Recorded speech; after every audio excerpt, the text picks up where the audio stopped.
I met a girl yesterday. Tyra Banks? Tyra Banks? No. You met Tyra Banks? No. Does she look like Tyra? What's up with the Tyra Banks obsession? No, but seriously. Should I wait a couple days or should I call her tonight? Answer the question. Does she look like Tyra Banks? Oh my god, enough with Tyra Banks already. What is with your Tyra Banks obsession? Man, just answer the question. Does she look like Tyra Banks? No. But seriously, brother, does she look like Tyra Banks?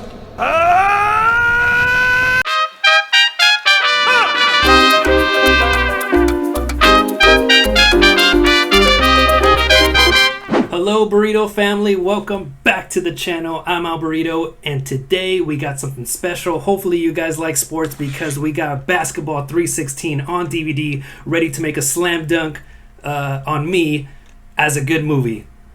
So the funny thing about this movie is I couldn't find any information on it on Rotten Tomatoes. I found it on IMDb, but no synopsis and like a paragraph long summary of what the movie is about, which doesn't make any sense. Also in the back of the DVD, it has that same paragraph, and it doesn't explain what's happening in the movie. So I honestly don't know what this movie is about, so I'm going to go in and watch it without knowing anything. I know there's basketball, and I know that 316, so maybe Steve Austin is in this movie. I'll kiss your ass.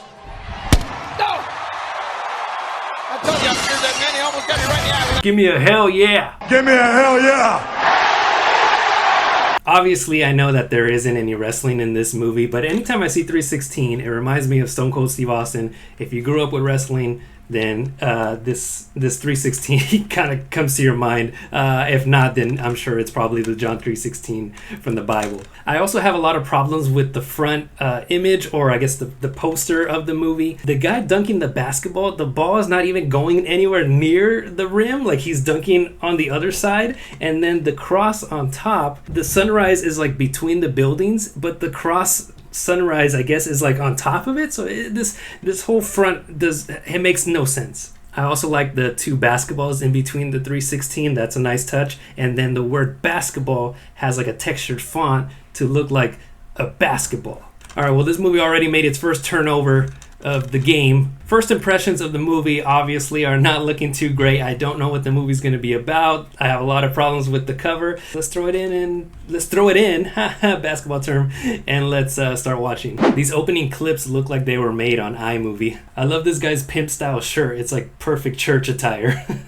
So I think this is supposed to be a flashback, but the lighting here looks like disgusting. 5 minutes into the movie, we finally got some basketball. There's a basketball court. They're doing their stretches. We'll see what happens. No, I guess not. We just cut back to the church. All right, so it looks like our pimp shirt-wearing guy is walking into church trying to change his life around. I like how nobody in the background is like talking or having side conversations. They're just kind of like sitting there waiting for these guys to finish their lines. All these flashbacks have this weird yellow lighting, and it's disgusting. I don't like it. Now this is like a double flashback, and it has like a weird white film look to it. It's even worse than the yellow stuff. This is like the inception of church movies. This movie makes the flashback scenes in Sushi Girl Oscar worthy because I really can't tell what's happening in any of these flashbacks. 10 minutes into the movie, there's so many perspectives and flashbacks that I honestly don't know who the main character is. I don't know who I'm supposed to be caring about. There's still no basketball. The only basketball we saw was those two guys stretching on the basketball court a few minutes ago, but nothing has happened since then.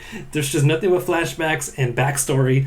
I don't know who is who or what's going on. 12 minutes in, we finally have some people playing basketball outside. It took this whole time just to get a basketball on scene. Okay, the basketball scene was like 10 seconds long, and now the story's continuing. This guy played basketball for like 10 seconds. All of a sudden, his life has changed. 18 minutes into the movie, we are out of a flashback, which I guess we've been following this other guy's story and how he changed his life. And now we're starting a different flashback, and we still haven't even got to that pimp shirt wearing guy. Like, that's the guy I thought was the main character, but we haven't even discussed him at all or his story. 25 minutes into the movie, I don't know any of the characters' names. I don't know what's happening, and I think we're still stuck in a flashback, but I really can't be sure. Oh my god, that pickup line.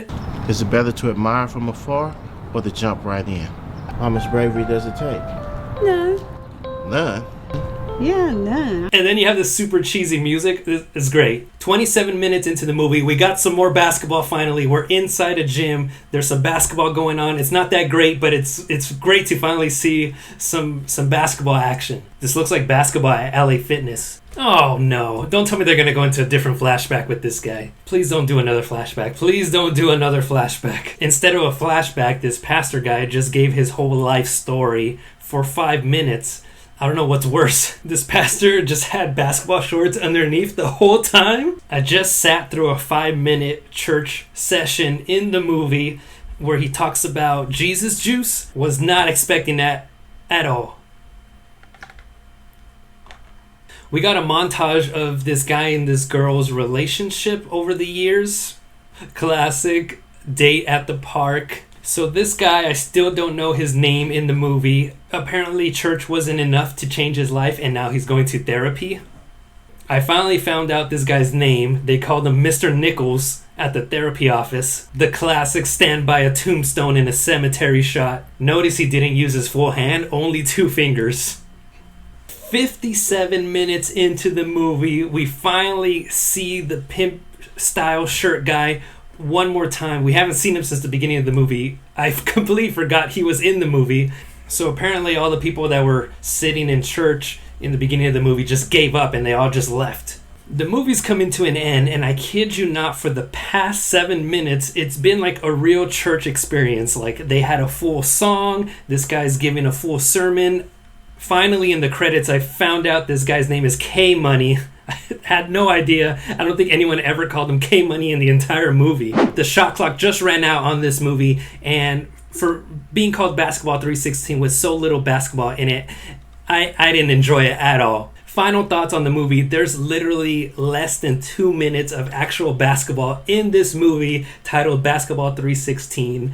All you saw was like quick glimpses of a pickup game, and that's it. There's no basketball, no reference to basketball, nothing. This movie is the equivalent of a turnover in a basketball game. You honestly could have titled this movie anything else. It had nothing to do with basketball. And the acting, oh god, the acting was so, like, the way I can't really describe it, but the acting was so stage-like. You can just tell that these guys were like memorizing their lines right before they hit record on the camera. The lines were so awkwardly delivered. So on the All Burrito Watches channel, you guys know we have a rating system, 1 to 5 burritos, and I'm gonna give Basketball 316 1 burrito out of 5. Ew, something smells rotten around here. I'd rather watch like a Twitch stream of someone playing a basketball game than to watch this movie. Thank you guys for watching. Make sure to hit that subscribe button if you're not already subscribed to the channel. Join the Burrito family. Leave me a thumbs up. Leave me a comment down below. I try to respond to all you guys. Make sure to share this video with anyone that you know who likes watching basketball. I'm sure they'll get a kick at how bad this movie is. Alright, I'm Al Burrito, and that's a wrap.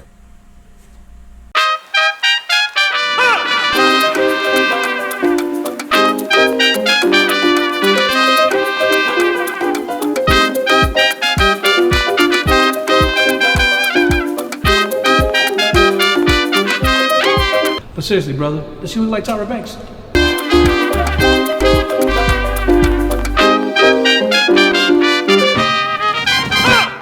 Man, you sound just like your pops.